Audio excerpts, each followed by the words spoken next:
What started as a casual meeting of 4 DSMs and a Mazda RX-7 grew to 8 cars in 1992. The event would become the first annual Buschur Racing DSM Shootout. We are at the 20th annual DSM EVO Shootout, and compared to other shootouts, how's this one different? You don't really have a shootout for other brands like the Mitsubishi one. It's very close-knit. Everybody knows each other. Everybody comes, has a good time. You see a lot of old friends, and it's the 20th year. So I've been coming here for, I think, 12 or 13 years now. Well, it's just an amazing event. Basically, it's just grown every single year.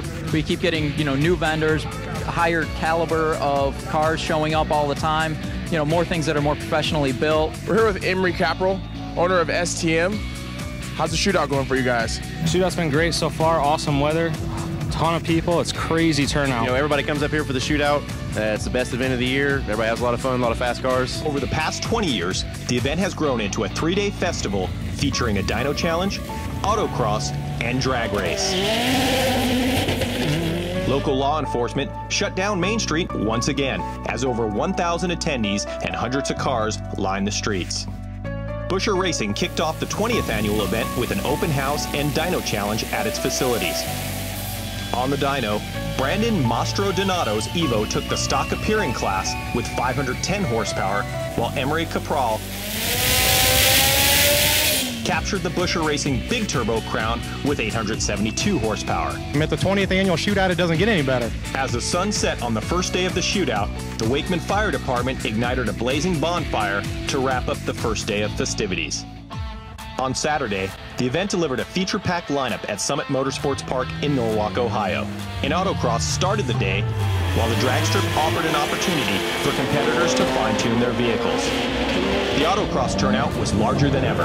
In addition to the traditional classes, David Buschur added a max effort class. Competitors would combine a vehicle's autocross time with its quarter-mile time to determine the ultimate do-it-all performer. Chris Carby took the EVO max effort class by turning in a sub-30-second autocross time, in addition to a mid-11-second performance on the strip. David Buschur also used the max effort class to show the current development on the company's clutchless 4-speed for EVOs. So Dave, you just made your first full pass on your 4-speed clutchless. Tell us about it. What do you want to know, the drama or the pass? A little bit of both. Pass was fantastic. It's been 9 months of work, and we just got it figured out Thursday night. We weren't sure that it was going to work. I ran the autocross this morning. I pulled up to the line with the car. Foot braked it to just 3,200. It was a 157 short time. The car went 990 to 140, and it works perfect. So your first full pass in the car was a 9-second pass. How was that? It's awesome because it's also my first ever 9-second all-wheel drive pass. Yes! As the sun began to set on Saturday, all of the IDRC drag classes presented by Motivicity Distribution made test and tune passes before the first round of qualifying. On Sunday, a record turnout witnessed scorching quarter-mile passes. The quickest passes of the weekend were turned in by the 4G63-powered 1980 Toyota Corolla of Jerry's Racing. The Mitsubishi-powered Toyota rocketed to low 7-second passes. There was also an abundance of single-digit street cars. Among those, John Shepard collected mid-9-second passes in his daily-driven R35 GTR, while also piloting a Schweitzer Performance GTR into the 8s. In the early rounds of elimination, top qualifier Kevin Kwiatkowski dominated the field with a best ET of 8.33 seconds. With front-wheel drive performance, many people think Hondas. What's the advantage your Mitsubishi has over those Hondas? One of the first big advantages is the ability to set up and do a properly working automatic transmission, so I don't have the lifts at the shifts, and I also leave the line at a controlled rate rather than having to ask the tires to do the work for you. There's 28-inch slicks on it. You can get into tire shake as soon as you put a little bit too much into them. So there's a lot more I can work through on the chassis side and just power management to get the car out to the 330 and 1/8 mile better. Unfortunately, he ended up with a ballooned radiator when his head gasket popped in the semifinals. Buschur Racing's clutchless EVO, driven by Kevin Lawson, put down its best 60-foot time of 1.39 seconds and a 9.55 second ET before a pump converter issue sidelined the car prior to the eliminations. Despite the breakdowns, quick passes were recorded across each class, raising the standards and expectations for future competitions. Once the last pair of racers cleared the traps, the 20th annual Buschur Racing DSM EVO Shootout was officially over. It was hard to imagine how Buschur Racing would be able to improve its shootout. However, record spectator turnout, and some of the world's quickest and fastest Mitsubishis combined to make the event an incredible success. So you've been coming to the shootout for about 7 years. What do you think about the 20th anniversary? Well, I mean, it's a lot different than when we first started. I remember we were one of the only vendors back in 07 and 08. It's getting bigger and bigger, picking up steam. It's great. What do you guys specialize in at DSM Graveyard? Well, we're basically a custom machine shop. We specialize in the Frankenstein engine here, which is consists of the 2G piston or the EVO 9 piston with the 6-bolt connecting rod. Now, did you start with the car and build the business, or start with the business and build the car?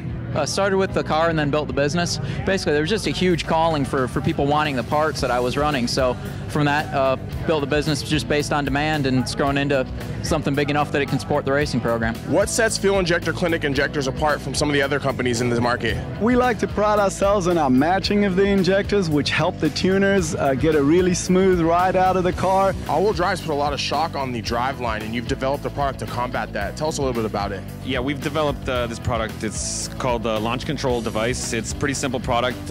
What we do is you can actually control the slip of the clutch, and it can help you release the clutch slowly. So it helps you ride the clutch out of the hole like you're supposed to with an all-wheel drive car. That way you don't have any shock, no wheel hop, and you're not breaking any parts and spitting parts out on the track like all of us have done over the past 20 years. This is the first time we've seen Fat House Fabrications at the shootout. Tell us what brings you out here.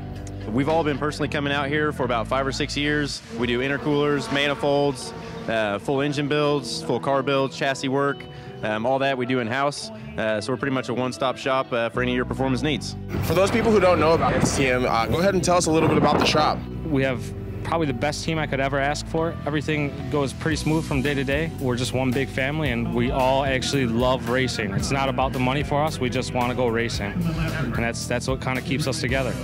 We're here with Tom from ECM Tuning. Go ahead and tell us a little bit about the product line. Well, we've got a package called ECM Link. It's a tuning package, data logging diagnostic package for the older Eclipses and Talons and Plymouth Lasers. So what we do is we convert these ECUs with our flash module that allows that type of functionality even on these older cars. I really got to thank Mike, because the control box that we've got on the car was overheating and the solder was melting out of it. So Mike, your chief, spent 8 hours at my desk yesterday building a new box that has heat sinks and relays in it, and the heat problem with the box is gone and it shifts perfectly now.